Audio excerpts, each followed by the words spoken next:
So first of all, welcome to this extraordinary location. We've relocated ourselves here this afternoon because we'd expected a smaller number, but numbers began to grow exponentially from the middle of last week until today, which meant we needed to find a larger place than the one we'd originally expected to be in on the 6th floor here in the Cunard building. So I'm really delighted that we're in this extraordinarily beautiful location, one that I think is very apt for what we're about to engage in debating tonight.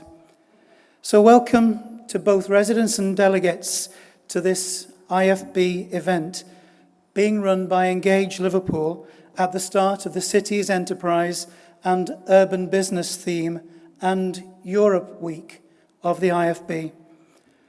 Engage Liverpool is a not-for-profit social enterprise that has grown up amongst the 37,000 city centre population, 89% of whom live in apartments. 16% of the city centre population are owner-occupiers, while 60% are private renters.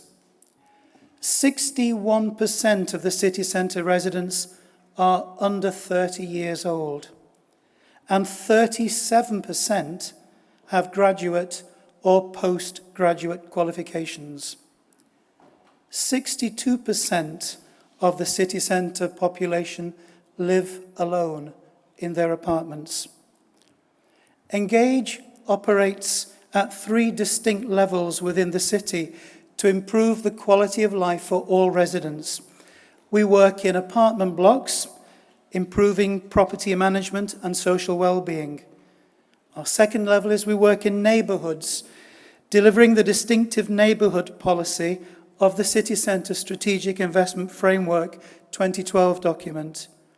And our third level is the city, engaging with stakeholders and decision makers to raise the quality of life agenda. This evening's IFB event grows out of our passion for urban living and our commitment to the city in which we have chosen to live. Liverpool became European Capital of Culture in 2008 with the strapline, "The World in One City." Its civic memory of being the major port of the British Empire during parts of the 19th and 20th centuries has laid the foundations of its historic self-belief and indeed its ongoing aspiration to be a global player. We want to explore tonight, in this significant IFB debate, what might be meant by a quality of life or livability agenda. In this country and indeed in this city, one hears a lot of talk about becoming a desirable and competitive location for inward investment, business opportunities, infrastructure projects, commercial sustainability, and developer-led priorities, all of which have their place. But one hears far less about the human dimension of city living, about the importance of the urban experience from the perspective of its residents, about the quality of life of those who want to choose city living, not just for a few post-student years, but for the bringing up of families and for growing old and dying. But we want to start with a global perspective, and so are thrilled to welcome to the IFB and to Liverpool a world leader in quality of life surveys, Jon Copestake, editor of the Worldwide Cost of Living and Livability Survey from the Economist Intelligence Unit. Jon, who's sitting behind me here, will be telling us something about these surveys and how decisions about city rankings are made and what criteria are being used.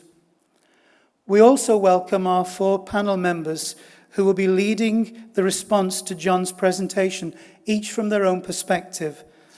On the far end, Dr. Alex Lord, Senior Lecturer in the Geography and Planning Department of Liverpool University, Councillor Nick Small, next, the Cabinet Member for Employment and Skills, and the local councillor also for this area. Paul Smith, Executive Director of Liverpool Biennial, and Peter Buchan, Senior Partner of Ryder Architecture. I will speak more fully about our panellists later in the programme. Following these interventions, there will be an opportunity for everyone to enter the discussion and debate with our guest speakers. If you use Twitter, you will be reminded at every stage that we have a Twitter account and our hashtag is TopCities. We'd like to encourage you to tweet from this event tonight. We literally have gone ballistic today with the amount of tweets that have been sent around this particular event. We'd like to keep that momentum going throughout the event by communicating what you're listening to and what you're experiencing with many people who can't be here and join us. And finally, before I hand over to Jon, I want to thank particularly Ian Pollitt of Peel for sponsoring the event, along with Peter Buchan of Ryder Architecture, who are our sponsors tonight and have made possible all that we've put together for you this evening. So, let me introduce now our keynote speaker. Jon Copestake, as I said, is the Economist Intelligence Unit's Chief Retail and Consumer Goods Analyst, and is also the editor of the Worldwide Cost of Living and Livability Surveys. Jon manages the biannual Livability ranking, which benchmarks 140 cities globally to assess which are the best and worst places to live in. Jon has also worked on the Worldwide Cost of Living Survey since 1999 and manages the biannual City-to-City tool, as well as an annual ranking on which cities in the world are the most expensive or the cheapest. He oversees a number of custom projects related to his industrial sectors of retail and consumer goods, as well as livability and pricing. Ladies and gentlemen, please welcome Jon Copestake.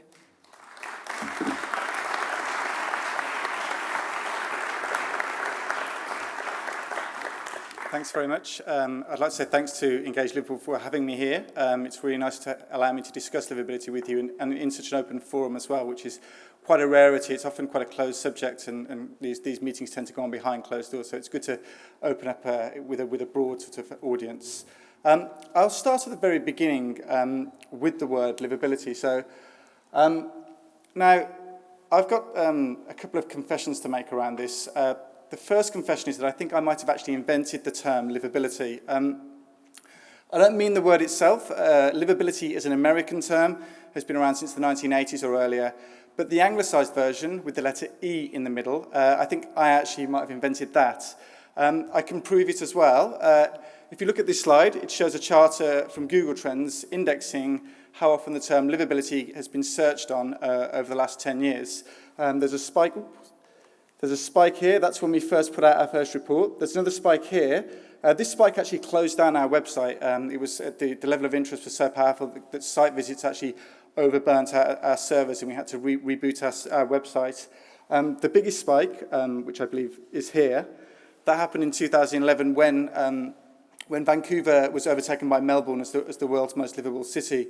But you can see, before we invented the term, it was completely zero. So there was actually no use of the term livability with an E before 2005. So in a sense, I feel like I own that word now. That was something that we invented. But for me, the more interesting thing is that if you look up from 2007 when we put out the release, you can see here that there's a groundswell of searches. There's actually a sense that livability is becoming a subject in its own right. It's not just being something that's used to describe the launch of our own ranking, but it's actually taken on a life of its own. It's a living, breathing topic of discussion. And I think that's much more interesting. Livability has really moved beyond the things that it was set for. And that sort of brings me to my second confession. I had absolutely no idea that I was inventing a new term. This whole term completely came about by accident. It actually came about because we had a hardship ranking, which I developed, and we couldn't call it a hardship ranking, and we couldn't call it a quality of life ranking. So I actually called it a livability ranking, literally with an E, thinking that was the way it was spelt. So the way that livability has emerged now over time has actually come about simply because I couldn't spell livability back in 2004. So from that perspective, I think it's really important to drill down what livability means to me, because you can see from this that it obviously now means a lot of things to a lot of different people. So to me, I'll start by dispelling the biggest myth that seems to come around livability. The most livable city in the world is not necessarily the best city.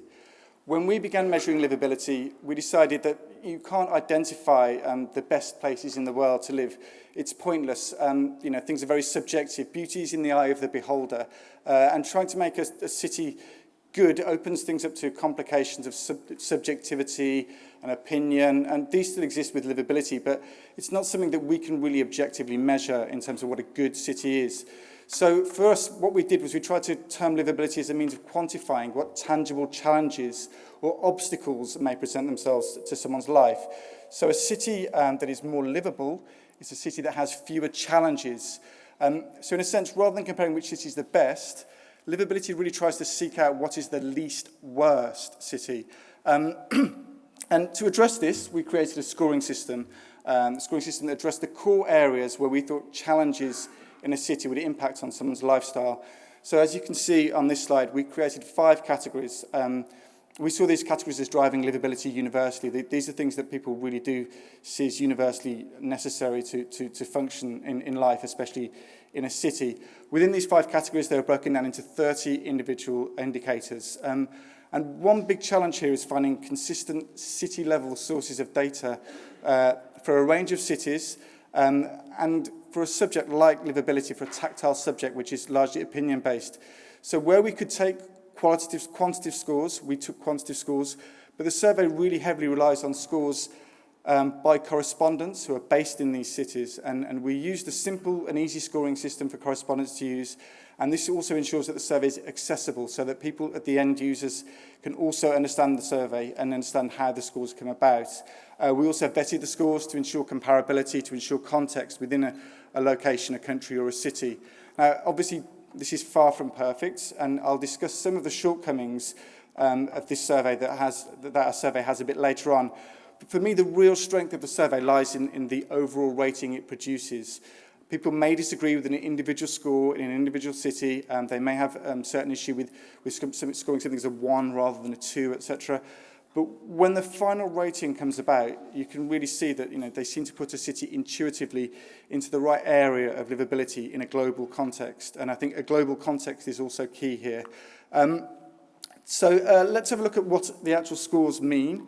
So the idea here is we created a score where 1 was unlivable, or 0 was unlivable, impossible to live in, and 100 was ideal. And I think that's one of the problems with comparing cities, that there's a tendency to focus on a ranking position rather than actual score. So what we've done is, from our perspective, the most important thing is the score. In fact, I'll take it a step further. It's more than the score. It's actually the level of livability that the score reflects. So what we did was we divided our ratings up into tiers of livability, as you can see here. So any score over 80 implies that a city is very livable. There are few challenges to someone's day-to-day life. And this means that there's a simple, accessible way of seeing how a city is performing, how to benchmark a city. Then again, if you go to the bottom end, obviously, if you have a score of 50 or less, then lifestyle is severely constrained. So this is what we call the tier of livability, and it's basically meant to reflect, which sort of area a city really, intuitively feels that, in terms of how it sits in a global scale of livability. But this raises another question, and that really is, what is the point of livability? What's the point of comparing cities around the world for livability? And I think that, there's a lot of things that people aren't aware of here, but this was originally developed, almost accidentally as a tool to measure hardship for relocating expatriates, giving expatriate remuneration. And it still serves this purpose, but it really has grown into a much broader appeal.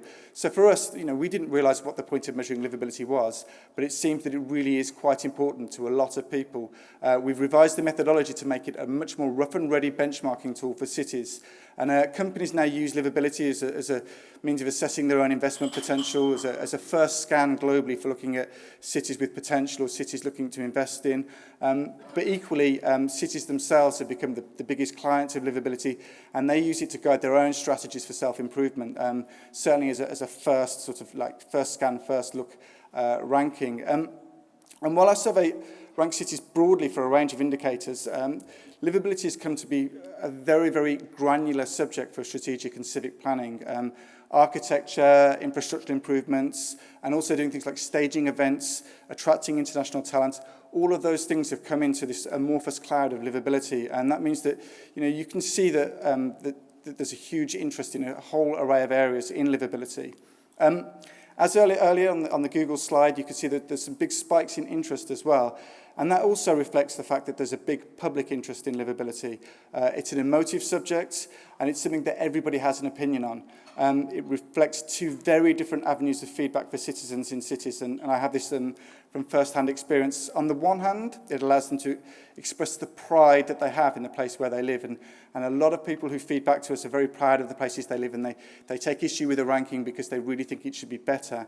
But on the other hand, it really does create a forum for people to air their grievances as well. So if a city does well, people are often very keen to point out the faults in that city or take that. And it's created this whole area of debate and feedback for cities to really consider. And I think that's a really valuable process to allow us to make improvements and to allow cities to make improvements. So now it may seem strange here to focus on the shortcomings of my own product, but as I said, I think livability means so many things to many people that there's always room for improvements. I see the debate around assessing livability as an ongoing dialogue between citizens, between cities, between policymakers, and also, analysers like us, people who measure it. We can actually find ways of improving things as well. So, a few years ago, we ran a competition with a company called Buzz Data, and that was accepting submissions from the public to find ways that we could develop our methodology and improve our methodology further. And in feedback, generally, there are three recurring themes that come back. The first is that livability does not account for the cost of living or affordability. Now, this is a deliberate omission. I see the cost of living, I cut my teeth on cost of living, I still run the worldwide cost of living survey, and I see this as being an equal factor to livability. I think when you're moving to a city, you're not just taking into account the livability of a city, but you will also be taking into account the economic health, well-being of a city and what that city can offer you financially. So I think that that's an entirely different area that can be separated and addressed as being as important as livability. The second feedback that we often get is that livability has too many qualitative scores and not enough quantitative scores. But it's actually a very qualitative subject. It's a very emotive subject. It's a very subjective area for debate. So it's very, very difficult to come up with a means of scoring things in a qualitative sense, especially when you take into account that we're looking at 140 cities globally. And I can tell you that there's definitely going to be data for a city like London, but there won't be data necessary for a city like Lagos on some things. So you really have to find a means of trying to plug that gap.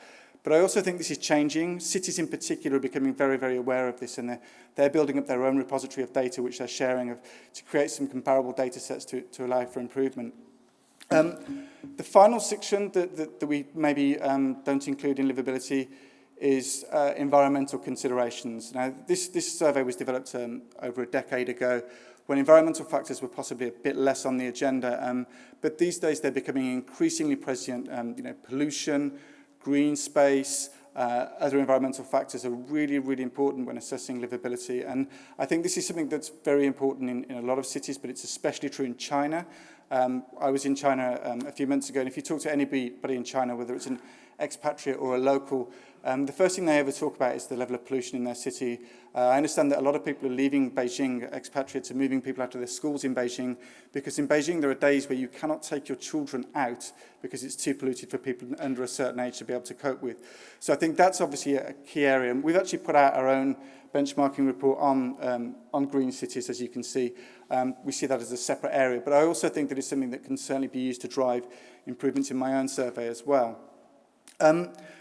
But that's our methodology. That's how we've worked and come to this. So now I think I'll just show you, how cities around the world performed. Now, when you look at livability, there are two visual ways of looking at the comparative scores that give the best impression of how the results compare. The first one is this one. I call it the livability traffic light. On the left here, you can see the cities in green. These have scores of over 90%. Next to them, these have scores of over 80%. So these two areas here, there's no problem really with livability. These are cities that generally do very well. They're in the top tier of livability. Then when we get to the yellow, obviously this is where problems start to creep in. This is where you might actually be asking some questions about what the lifestyle is there, what challenges are being presented. And then you go all the way, obviously, right to the very end here, and you can see that, at this stage, livability is substantially constrained. These are cities which have real difficulties in delivering on, livability to their populations. Now, I think this visualization is very useful because it highlights a few things. First of all, it highlights that cities are very livable. That you can see here that there are progressively fewer cities with worsening conditions. There are a few reasons for this. One of them is surveyed by us, I'm afraid. We include cities where we can meaningfully measure livability. If there's no data, then we can't really measure it. If there's no interest, then there's no point in measuring it. Our clients have to have a certain amount of livability a certain amount of interest for us to actually survey a city. Cities like Kabul, Baghdad, Mogadishu, they're noticeably absent. We don't have much demand for those cities, but equally, finding someone to be able to score those cities is obviously going to be quite difficult as well. We actually had somebody in Baghdad to do a survey of this kind, and even just out doing the survey, they actually got injured by a car bomb. So it's kind of, you really can't sort of do these surveys to this level of granularity in these cities. Another factor that makes this useful is convergence. So you can see that in emerging markets, they often put their cities as their benchmarks, the places where they really want to replicate developed city potential. If you look at a country like China, urbanization in China, there's the cities there, the hubs like Beijing and Shanghai and the coastal suburbs. They're very, very important cities because they want to make them sort of, copy Western standards. Malaysia as well, and countries like that, Indonesia, the cities really are key. So there's an element of convergence here, which means that cities are generally doing quite well compared to less urban areas. And finally, it's true, but cities by virtue are designed to be livable. They have to be a livable space. They have to be there to attract people. They have aspects that make them much more attractive than somewhere else. Otherwise, they wouldn't become cities. They wouldn't attract people there. So areas like infrastructure, culture, and to a lesser degree maybe stability, this is where cities really, really can hit home and become more livable than maybe more rural places. From my perspective as well, the livability traffic light also gives people a sense of perspective because it highlights that it's the score and not the rank that's important. As you can see, as I've said, Santiago here is in 64th place, yeah? So 64th in a ranking sounds very bad. If you rank a city 64th, it sounds terrible. But actually, it's still in the top tier of livability. If you say, cities like London and New York, Manchester, they all appear in this sort of area here, look around here. But they're still in the top tier of livability. They're still not unlivable places. So in a sense, that means that when people look at this and they see a ranking of a city, they should probably think about the score of the city and the tier of livability that it's in before they actually think about the ranking. Another good visual representation of livability is what I call the livability line, which is this. Now, what I've done here is I've created the scores, and at one end you have the most livable, at the other end you have the least livable city. Damascus there's a bit of a dip for obvious reasons. And what I've done is I've just populated it with a few interesting cities in between to show how they group on the livability line. And it shows a sort of city types that tend to congregate around each other. So cities that score best in terms of livability, they're usually mid-sized cities in developed countries, that's obvious. And the countries usually have a relatively low population density. The reason for this is that the cities themselves are large enough to support plenty of cultural attraction, so they have thriving economies, they bring people in, they're fairly diverse, but they're not so large that infrastructure and stability becomes overburdened.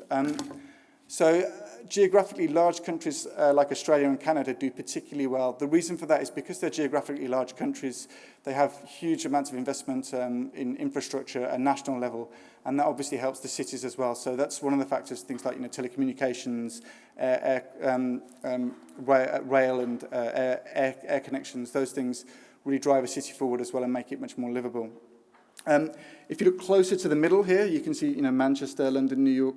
You can see that there's cities here, these hubs, they're sort of victims of their own success. They have strong economies. They attract visitors and workers, and lots of people come there.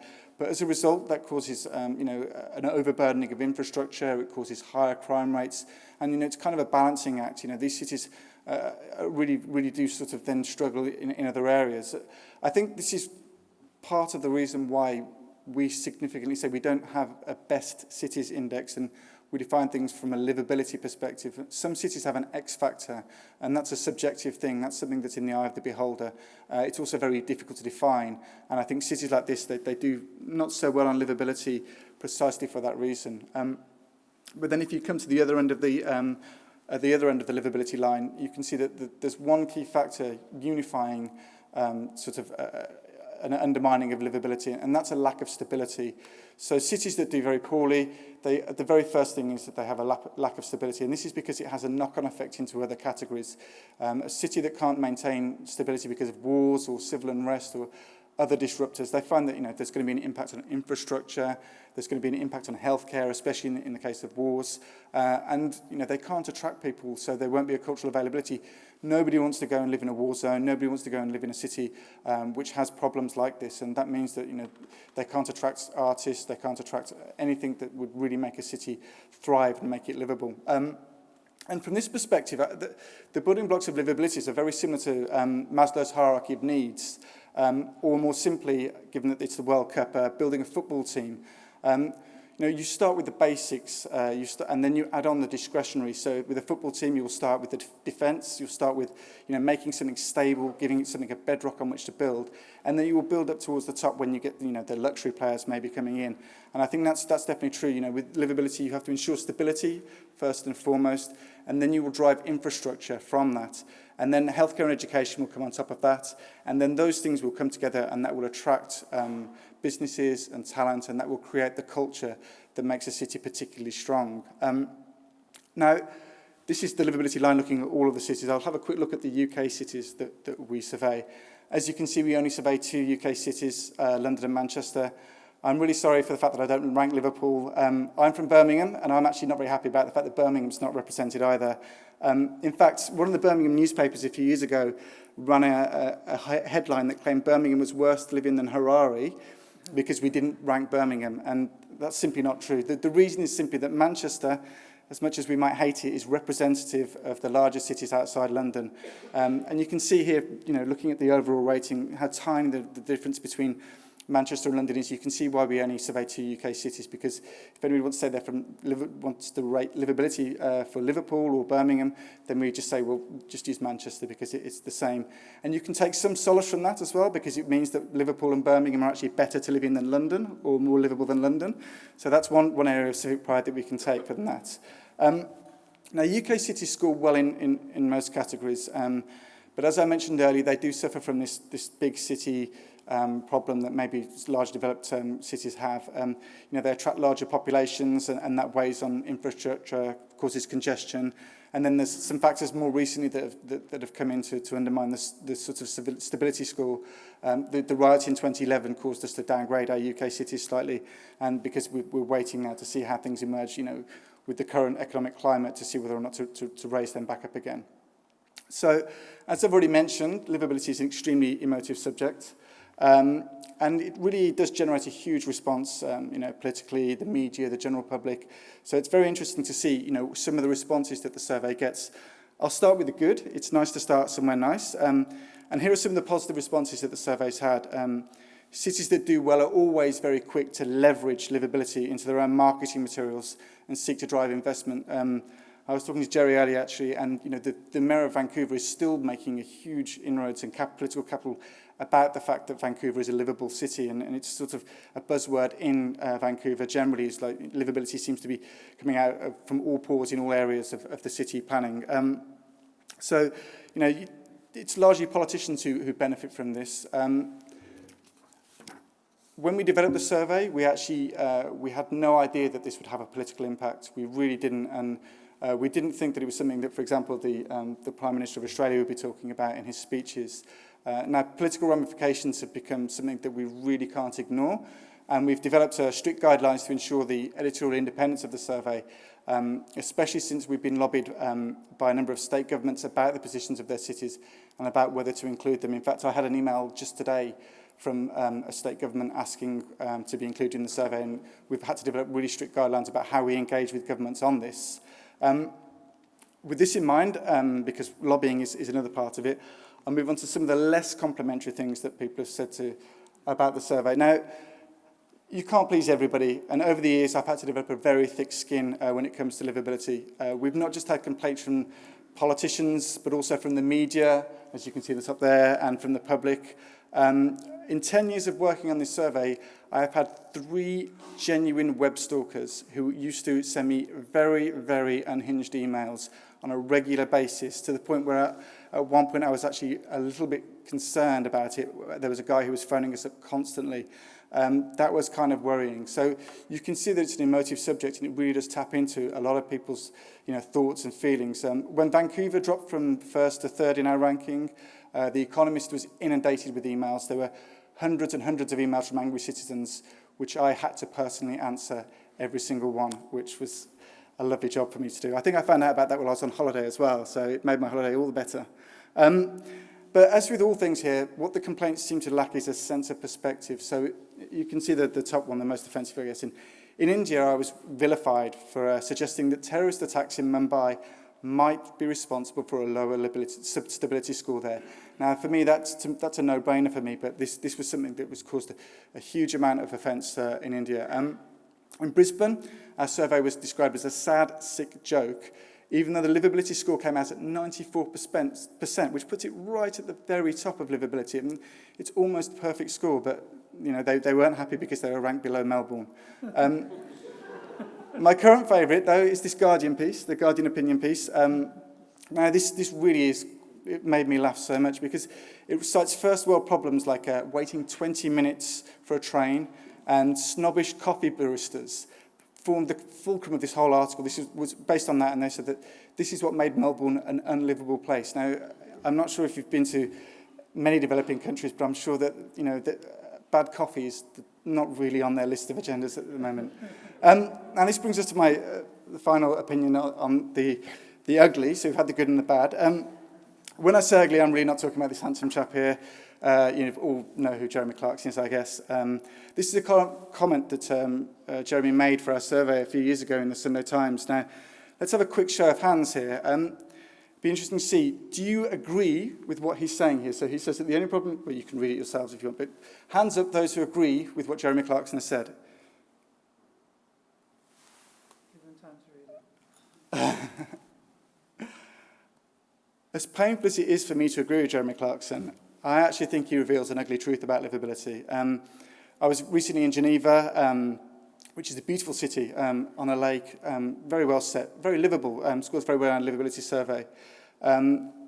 Everybody I spoke to in Geneva, including people who'd lived there themselves, even native Swiss residents, they concurred that Geneva was great, a very livable place, really good quality of life, very boring.